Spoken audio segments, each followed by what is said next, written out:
Hi, welcome to my kitchen. My name is Morgan. Today we are making one of my favorite meals, hamburger casserole.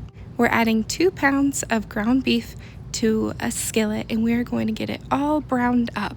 The beef that I'm using was frozen, so I'm just scraping it off as it thaws in the skillet. Next, I'm getting a pot of water on the stove and I'm going to bring it up to a boil. We are going to boil noodles, and you can use whatever noodle you prefer, but I'm going to use penne noodles.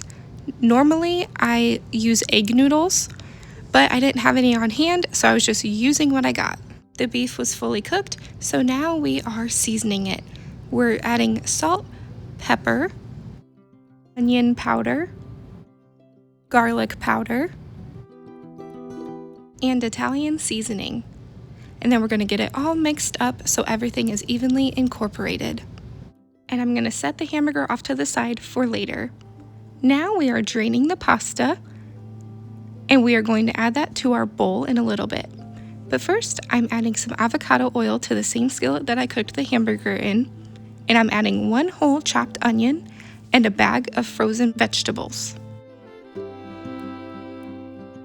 We are going to cook these vegetables until they are warmed through and until the onions have wilted down a little bit.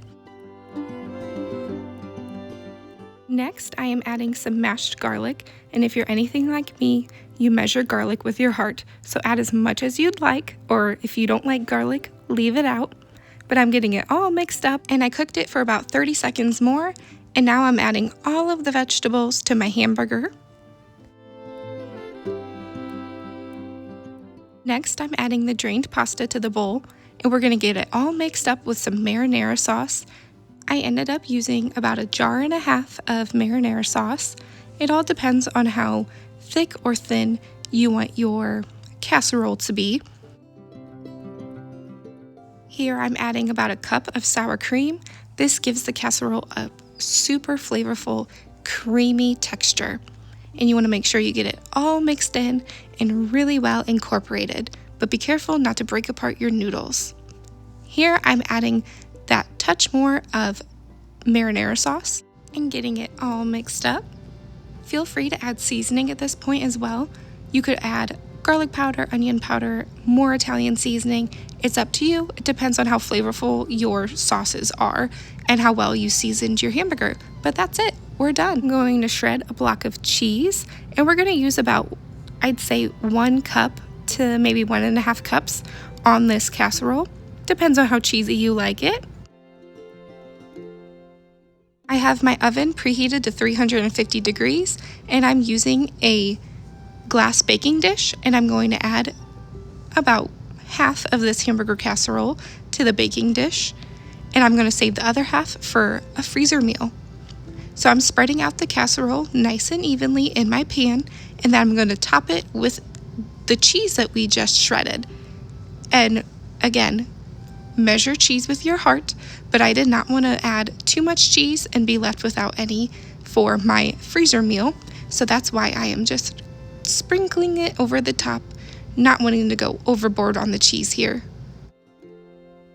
Now it's ready to go in the oven. So we're going to pop it in the oven at 350 degrees for about 20 minutes or until the cheese is melted. And here I am just assembling the freezer meal. So I have a meal ready to go that I don't have to worry about, that I can just throw in the oven whenever I need something fast and easy.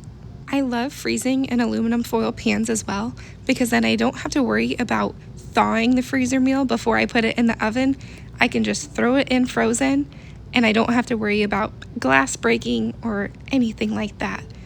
So aluminum foil pans are what I normally make freezer meals in because it's less to worry about. But I just put all of the remaining hamburger casserole in this little leftover aluminum foil pan I had. I'm topping it with the last of the cheddar cheese, and then I'm going to get it all wrapped up with aluminum foil.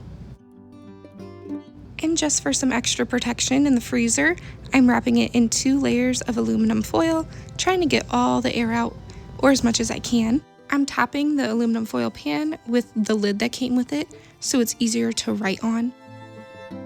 And I'm labeling this freezer meal with what it is, the date, how long to cook it for, and what temperature to cook it at.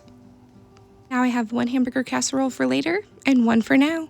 If you enjoyed the video, make sure to leave a like, comment, and subscribe, and I cannot wait to see you all in the next video.